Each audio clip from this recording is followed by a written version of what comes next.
Ya, salam Bapak Ibu Saudara yang terkasih di dalam Tuhan Yesus Kristus. Bagaimana kabarnya Bapak Ibu Saudara sekalian? Saya berharap saudara di dalam damai sejahtera Tuhan, saudara ada di dalam perlindungan dan penjagaan Tuhan dan kesehatan yang diberkati oleh Tuhan. Amin. Bapak Ibu Saudara yang terkasih dalam Tuhan Yesus Kristus, pada kesempatan ini kita masih berbicara tentang kebangkitan Tuhan kita Yesus Kristus.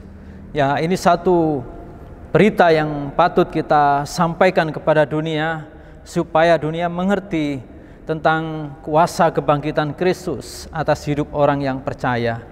Saudara yang kasih dalam Tuhan, mari kita bersama-sama memperhatikan firman Allah yang terambil di dalam 1 Petrus pasal yang ke-1 ayat 3 sampai yang ke-9 yang dikatakan demikian dalam firman Tuhan.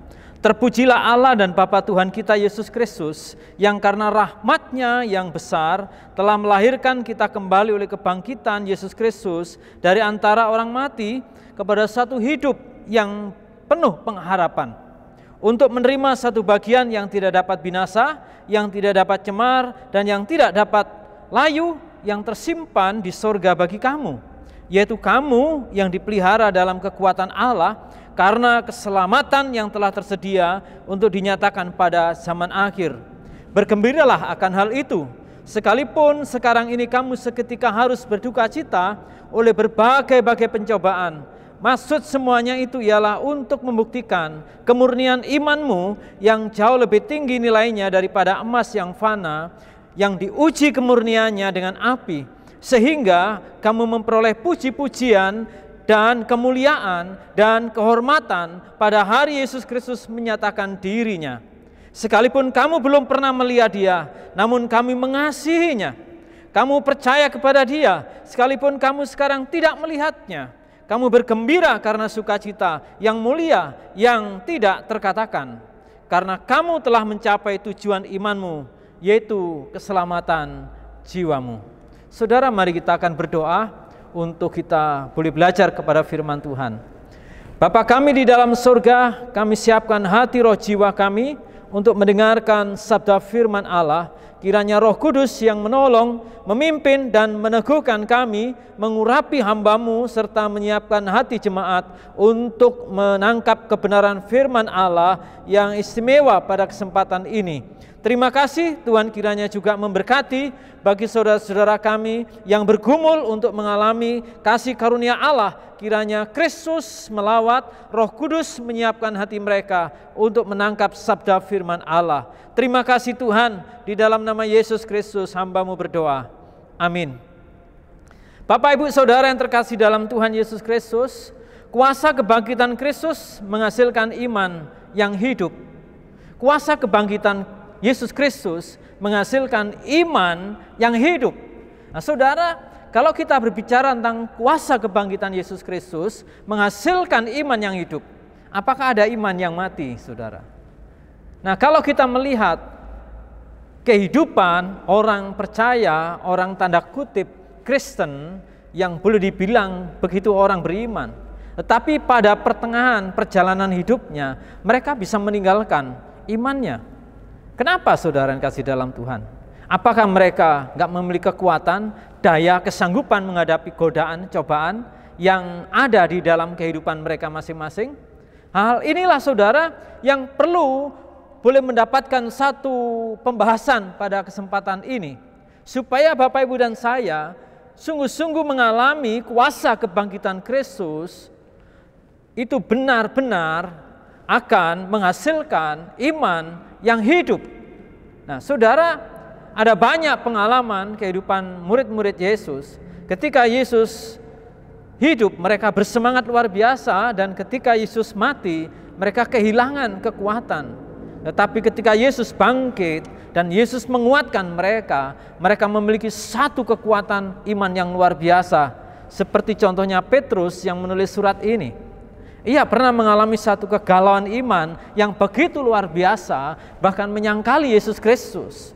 Tetapi sejak ia mengalami perjumpaan dengan Kristus, Yesus Kristus bangkit, dan dia mengalami iman yang hidup, dan sungguh-sungguh ini membawa satu berita yang luar biasa buat saudara dan saya sebagai anak-anak Tuhan yang hidup yang sama di dalam dunia ini. Nah, saudara, dalam kisah firman Allah ini, siapakah jemaat yang dimaksudkan dalam bagian firman Tuhan ini? Nah, firman Tuhan ini Rasul Petrus sampaikan dari Petrus Rasul Yesus Kristus kepada orang-orang pendatang yang tersebar di Pontus, Galatia, Kapadokia dan Asia Kecil dan Bitinia. Yaitu orang-orang Kristen yang mereka orang Yahudi tetapi hidup di luar orang Yahudi. Mereka tersebar di perantauan dan mereka adalah orang-orang yang sungguh-sungguh mengasihi Tuhan Yesus Kristus. Mengapa saya mengatakan demikian, saudara? Mereka adalah jemaat Allah yang sungguh-sungguh belum pernah melihat dengan matanya sendiri tentang Yesus Kristus. Dan pada waktu surat ini dikirimkan, mereka juga tidak melihat Yesus Kristus. Mereka beriman kepada Yesus bukan karena melihat, tetapi karena percaya kepada Yesus Kristus. Hal inilah yang sangat menarik dan hal ini saya pikir sama dengan kehidupan kita saat hari ini. Bapak, Ibu, dan saya belum juga pernah melihat Yesus secara fisik, berjumpa mata dengan mata. Kita belum pernah, tetapi kita bersyukur sampai hari ini kita diberi kekuatan iman. Saya yakin, saudara, ini karena kuasa kebangkitan Kristus yang sungguh menghasilkan iman yang hidup. Nah, saudara yang kasih dalam Tuhan, jemaat di perantauan ini memiliki kemiripan dengan keadaan kita saat hari ini. Kemiripannya apa? Kemiripannya Bapak, Ibu, dan saya juga belum pernah bertemu dengan Yesus Kristus. Sama dengan jemaat Allah yang ada di perantauan, mereka belum pernah melihat Yesus Kristus. Nah, saudara, mereka juga orang-orang yang hidup ada di dalam tekanan dan pencobaan yang luar biasa. Sama juga kehidupan kita saat ini juga ada dalam pencobaan yang besar karena Injil. Nah, saudara dan saya juga menumpang di dalam dunia ini. Sama juga jemaat di perantauan, mereka bukan tempatnya. Bapak, Ibu, dan saya juga menumpang di dunia ini. Tetapi prinsipnya kita memiliki iman yang hidup oleh karena kuasa kebangkitan Yesus Kristus. Nah, saudara, kita melihat dalam teks ini bahwa Tuhan menunjukkan pembuktian kebenaran bahwa kebangkitan Yesus Kristus menghasilkan iman yang hidup. Di dalam teks yang kita baca, di dalam 1 Petrus pasal 1 ayat 3 hingga sampai 9 ini dijelaskan, membuktikan kebenaran bahwa di sana menegaskan bahwa kuasa kebangkitan Kristus menghasilkan iman yang hidup. Hal inilah yang patut Bapak, Ibu, dan saya pahami pada kesempatan ini. Buktinya apa? Ya, yang pertama, saudara, bahwa iman yang hidup itu lahir dari kebangkitan Yesus Kristus dari antara orang mati. Itulah yang ditegaskan oleh firman Allah di dalam ayat yang ketiga. Terpujilah Allah dan Bapa Tuhan kita Yesus Kristus yang karena rahmat-Nya yang besar telah melahirkan kita kembali oleh kebangkitan Yesus Kristus dari antara orang mati. Nah, iman yang hidup adalah iman yang dihasilkan dari kuasa kebangkitan Yesus Kristus dari antara orang mati. Wow, saudara yang kasih dalam Tuhan, iman yang hidup adalah iman yang dihasilkan dari kuasa kebangkitan Yesus Kristus dari antara orang mati. Hal ini ditegaskan dalam bagian ini, yaitu yang karena rahmat-Nya yang besar telah melahirkan kita kembali oleh kebangkitan Yesus Kristus dari antara orang mati. Petrus pun mengalami hal yang sama, sehingga menyebut kata kita termasuk adalah Petrus di dalamnya. Orang yang dilahirkan imannya dari kebangkitan Yesus Kristus. Demikian saudara dan saya, tentunya hal ini menjadi satu hal yang besar dalam kehidupan kita. Nah, setiap orang yang pernah ada dan bahkan yang akan ada dalam dunia harus melalui proses dilahirkan. Bapak, Ibu juga dilahirkan dari seorang ibu. Saya juga sama, bahkan mungkin nanti anak cucu saudara yang belum lahir hari ini akan lahir juga dalam proses kehidupan manusia yang sama, Yesus Kristus pun, dia adalah Allah, Tuhan. Ketika ia harus menjelma menjadi manusia, dia harus dilahirkan melalui seorang wanita. Hal ini juga satu ilustrasi yang sangat luar biasa, bahwa Kristus dilahirkan melalui manusia. Nah, konsep pemikiran dilahirkan melalui kebangkitan Yesus Kristus ini menolong kepada kita bahwa kita harus memiliki kehidupan iman yang hidup. Kamu telah dilahirkan kembali bukan dari benih yang fana, tetapi dari benih yang tidak fana, oleh firman Allah yang hidup dan yang kekal. Jadi Bapak Ibu dan saya dilahirkan karena pemberitaan firman, karena Kristus yang bangkit itu. Kita percaya, itulah namanya dilahirkan dari kebangkitan Yesus Kristus. Kalau Yesus Kristus gak bangkit, kita gak memiliki iman yang hidup, saudara. Sama dikatakan dalam 1 Petrus 1:2-3 tadi, bahwa saudara dan saya dilahirkan dari benih yang tidak fana, yaitu firman Allah, yaitu Yesus Kristus, firman Allah yang menjelma menjadi manusia dan mati di kayu salib untuk menebus dosa kita, dan pada hari yang ketiga dia bangkit kembali dari orang mati. Dan kita percaya, dan saat itulah Bapak Ibu dan saya dilahirkan oleh kebangkitan Yesus Kristus. Iman kita maksudnya beriman kepada Yesus Kristus. Sama, tetapi semua orang menerimanya, diberinya kuasa supaya menjadi anak-anak Allah, yaitu mereka yang percaya dalam namanya. Orang-orang yang diperanakkan bukan dari darah atau dari daging, bukan pula secara jasmani oleh keinginan seorang laki-laki, melainkan dari Allah. Di dalam Yohanes pasal 1 ayat 12-13. Bahwa Bapak Ibu dan saya dilahirkan bukan dari keinginan daging, keinginan manusia. Di dalam hal iman, bukan keinginan manusia, tetapi anugerah Allah di dalam Yesus Kristus. Kebenaran keberadaan ini bisa menjadi satu bagian firman Allah yang hidup. Bapak Ibu dan saya memiliki iman yang hidup karena kebangkitan Yesus Kristus Tuhan. Mari kita banyak bersyukur kepadanya, karena oleh anugerah Tuhan saja Bapak Ibu dan saya bisa percaya, bisa dilahirkan menjadi anak-anak Allah melalui anugerah Allah di dalam Yesus Kristus yang bangkit, firman yang hidup, benih yang tidak fana, yang bukan dari keturunan daging tetapi dari Allah, yaitu firman Allah itu sendiri. Renungkanlah dan patutlah kita bersyukur kalau Bapak Ibu memiliki iman yang hidup ini. Iman yang demikian ini, saudara, yang hidup, yang sanggup menghadapi berbagai macam tantangan pencobaan. Pembuktian yang kedua, saudara, bahwa iman yang hidup yang dihasilkan oleh kuasa kebangkitan Kristus itu adalah iman yang hidup membawa pengharapan. Jadi iman yang hidup itu membawa pengharapan. Jadi iman yang mati tidak membawa pengharapan. Ketika Petrus awalnya dia tidak memiliki iman yang hidup, ketika Yesus mati, tidak ada harapan lagi. Dia inginnya kembali ke pekerjaannya, mempengaruhi, memprovokasi teman-temannya untuk bekerja dan bekerja kembali, tidak kembali kepada misi Allah. Tetapi setelah Yesus Kristus bangkit, iman ia dibangkitkan pula, ia memiliki satu misi Allah yang besar dan dia boleh hidup. Dan ada pengharapan di dalamnya. Nah, Bapak Ibu Saudara, orang yang hidup adalah orang yang memiliki pengharapan. Orang yang hidup tidak memiliki pengharapan, sesungguhnya dia sudah diambang kematian. Saya boleh bilang begitu, kenapa? Ketika orang hidup tidak punya pengharapan, ia tidak punya semangat, ia tidak punya daya juang, ia mudah menyerah. Ia tidak punya kekuatan, ia tidak punya antusias untuk hidup. Tetapi iman yang hidup itu membawa orang kepada satu pengharapan.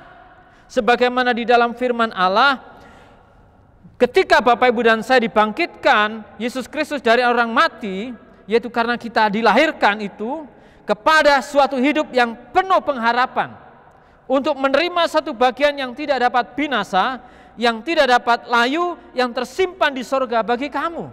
Inilah pengharapan kita. Jadi iman saudara yang hidup itu membawa hidup dalam pengharapan. Bapak Ibu dan saya ketika punya iman yang hidup itu, kita tidak hanya hidup di dunia ini saja, tetapi Bapak Ibu dan saya masih menjalankan kehidupan di di surga nanti. Itulah pengharapan kita. Itulah pengharapan kehidupan iman yang dihasilkan dari kebangkitan Yesus Kristus dari antara orang mati. Yaitu iman yang membawa hidup kepada satu pengharapan, satu saat kelak kita menerima kehidupan yang kekal di dalam Yesus Kristus. Nah, hal inilah saudara yang dikasih dalam Tuhan, kita akan menerima sesuatu yang tidak dapat binasa. Hal ini tentunya kita harus menyiapkan diri dengan baik. Sebab itu siapkanlah akal budimu, waspadalah dan letakkanlah pengharapanmu seluruhnya atas kasih karunia yang dianugerahkan kepadamu pada waktu pernyataan Yesus Kristus. Oleh Dialah kamu percaya kepada Allah yang telah membangkitkan Dia dari orang mati dan yang telah memuliakannya sehingga imanmu dan pengharapanmu tertuju kepada Allah. Inilah yang diharapkan Rasul Petrus yang didorong dipimpin Roh Kudus untuk memberikan surat ini, firman Allah ini, supaya Bapak Ibu memiliki iman yang berpengharapan, berfokus kepada Allah, bukan kepada hal yang di dunia ini. Orang yang dilahirkan dari Allah hidup penuh pengharapan. Pengharapannya tidak berfokus kepada dunia ini, kepada hal materi ini saja, tetapi ia akan hidup nanti setelah dipanggil Tuhan. Dikatakan untuk menerima satu bagian yang tidak dapat binasa, yang tidak dapat cemar, yang tidak dapat layu, yang sekarang tersimpan di sorga, dan satu saat kita akan menerimanya ketika saudara memiliki pengharapan. Jadi orientasi hidup orang yang dilahirkan dari Allah adalah pengharapannya tidak hanya hidup di dunia ini saja, tetapi bagaimana kita mengalami kehidupan kekal di sorga nanti. Hal itu patut kita pikirkan, patut kita harapkan, karena janji Allah ini. Seperti Abraham, dia tidak punya kesempatan, tidak punya alasan untuk berharap, tetapi ia berharap karena firman Allah yang hidup itu. Dunia, Bapak Ibu, menawarkan pengharapan yang berusaha merusak pengharapan kita di dalam Yesus Kristus. Orang Kristen pengharapannya tidak hanya masuk surga, tetapi ada bagian kekal yang disiapkan oleh Allah, yang patut kita harapkan sekarang ini melalui pelayanan saudara sekalian di dalam Yesus Kristus untuk kita ambil bagian di dalamnya. Nah, itu hal yang kedua saudara, pembuktian yang kedua, bahwa iman yang hidup itu dilahirkan oleh kuasa kebangkitan Yesus Kristus dari orang mati, dan yang kedua, bahwa iman yang hidup itu membawa hidup dalam pengharapan. Dan yang terakhir, yang ketiga, bahwa iman yang hidup itu adalah iman yang menggerakkan pemeliharaan Allah atas hidup kita di dunia maupun di surga kelak. Di dalam firman Tuhan ayat yang kelima, yaitu kamu yang dipelihara dalam kekuatan Allah karena imanmu. Karena imanmu, sementara kamu menantikan keselamatan yang telah tersedia untuk dinyatakan pada zaman akhir. Saudara, mengapa ada orang Kristen tanda kutip meninggalkan Yesus, atau ada orang Kristen yang tidak taat dan hidup semaunya sendiri? Mengapa saudara? Nah, hal ini patut direnungkan bersama-sama. Kenapa? Ya, karena hal ini patut kita sikapi supaya Bapak Ibu dan saya sungguh-sungguh dapat mewujudkan iman kita, bahwa iman yang benar, iman yang hidup itu sanggup membawa, menggerakkan pemeliharaan Allah atas hidup saudara. Jemaat dalam bagian teks ini adalah jemaat yang sungguh-sungguh hidupnya dipelihara Allah. Mereka bukan berarti tidak ada masalah, mereka ada pencobaan yang luar biasa. Mereka belum melihat Yesus sama seperti saudara, tetapi mereka ada dalam satu pencobaan yang luar biasa. Dikatakan bergembiralah akan hal itu, sekalipun sekarang ini kamu seketika harus berduka cita oleh berbagai-bagai pencobaan. Jemaat ada dalam satu tekanan yang luar biasa berat. Mereka ada dalam berbagai-bagai pencobaan, dan mereka ada dalam duka cita sesungguhnya karena imannya itu. Tetapi iman yang hidup itu sanggup untuk memelihara kehidupan imannya, memelihara hidupnya, walaupun mereka ada di negeri orang, di perantauan, mereka mengalami penganiayaan iman, tetapi iman mereka memelihara, menggerakkan kekuatan Allah untuk menjaga hidupnya. Sehingga mungkin saudara, Petrus bisa malu kepada mereka ketika melihat pengalaman iman mereka. Kenapa? Jemaat yang disampaikan Petrus ini, mereka belum pernah melihat Yesus. Mereka belum pernah berkata-kata dengan Yesus secara muka dengan muka, face to face, tetapi mereka memiliki iman. Dikatakan sekalipun kamu belum pernah melihat dia, sama kan dengan Bapak Ibu dan saya, namun kamu mengasihinya. Karena iman yang lahir dari Allah itu mengasihi Allah. Dan namun kamu mengasihinya, kamu percaya kepada dia sekalipun kamu sekarang tidak melihatnya. Sedangkan mereka ada di dalam satu pencobaan yang luar biasa karena beriman kepada Allah di dalam Yesus Kristus. Nah saudara, apa maksud semuanya itu saudara? Ya, maksud semuanya itu adalah Bapak Ibu Saudara, untuk memurnikan, untuk menguji kehidupan iman mereka di dalam Tuhan. Di dalam ayat 7, maksud semuanya itu ialah untuk membuktikan kemurnian imanmu. Iman yang lahir dari kuasa kebenaran Kristus akan sanggup menghadapi semuanya ini. Karena iman itu akan membawa pengharapan, dan iman yang demikian hidup ini akan memeliharanya. Itulah iman yang hidup.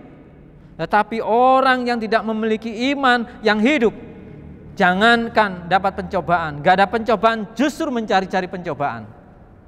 Tetapi iman yang hidup, yang lahir dari Allah oleh kebangkitan Yesus Kristus, yang punya pengharapan, yang hidup tidak hanya di dunia ini saja, tetapi hidup di dalam kerajaan surga.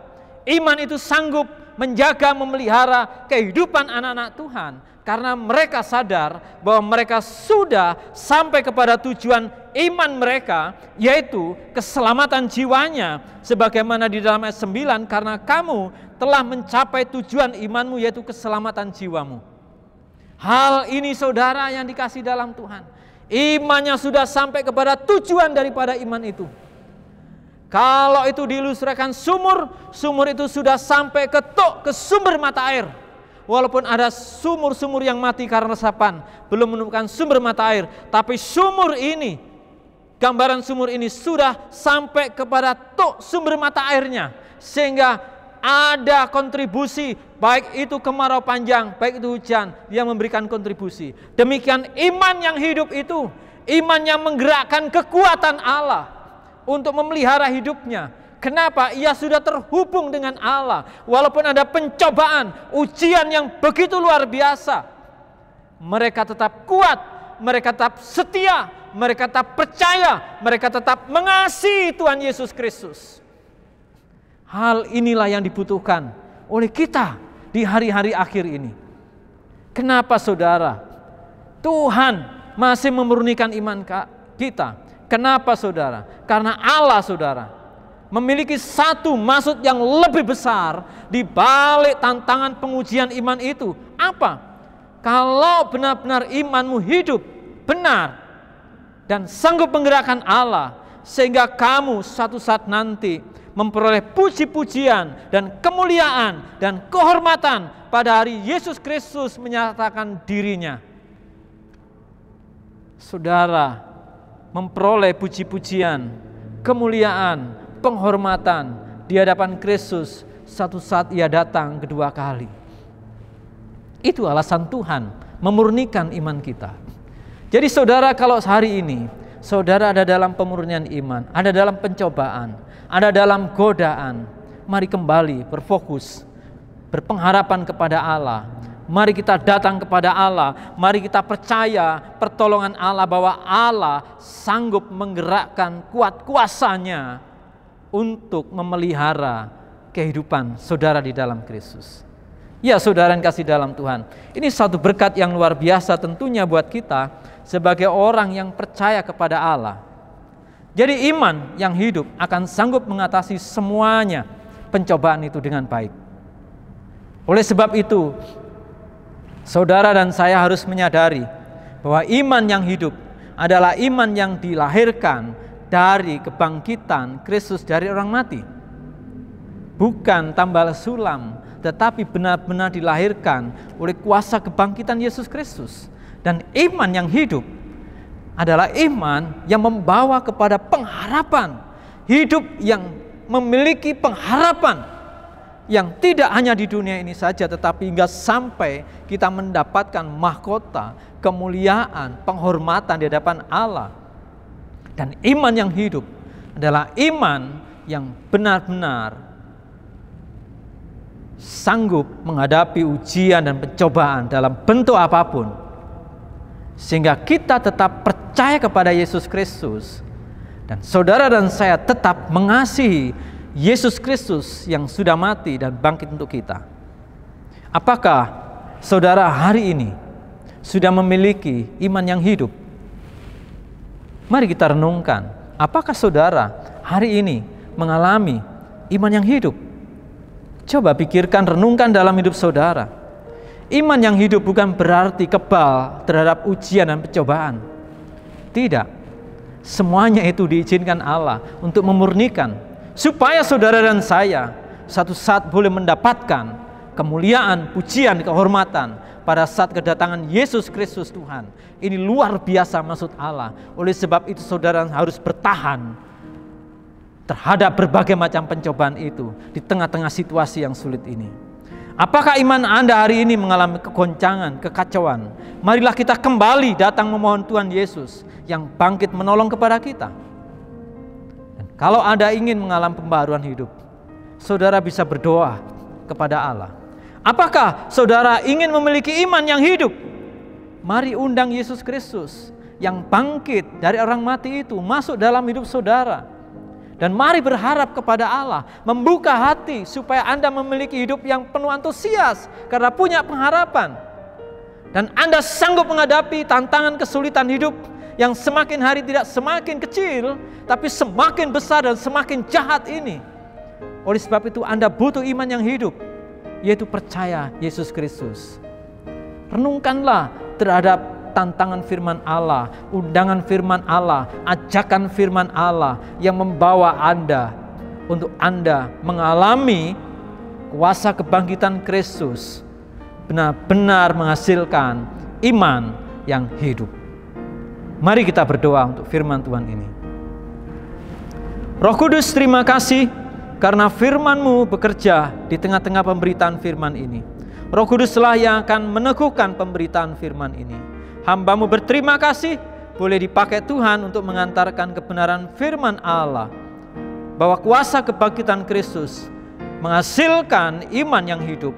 Oleh sebab itu teguhkan, kuatkan ketika ada anak-anak-Mu Tuhan yang hari ini mengalami keguncangan iman, mengalami pencobaan, hidup tidak dalam pengharapan, mengalami kelesuan, kiranya Engkau melawat mereka, membaharui hidupnya.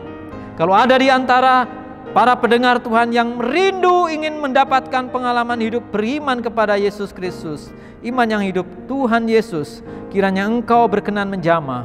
Tuhan masuklah dalam hatinya yang dibukakannya, dan Tuhan berkatilah, Roh Kudus tolonglah, kuatkan. Biarlah ia boleh dilahirkan menjadi anak-anak Allah karena iman percaya kepada Yesus Kristus yang mati dan bangkit dari orang mati. Terima kasih Tuhan untuk kebaikan-Mu, untuk pertolongan-Mu, untuk firman-Mu. Di dalam nama Tuhan Yesus Kristus, hamba-Mu berdoa, hamba-Mu mengucap syukur. Haleluya. Amin. Tuhan Yesus memberkati Bapak Ibu Saudara sekalian. Amin.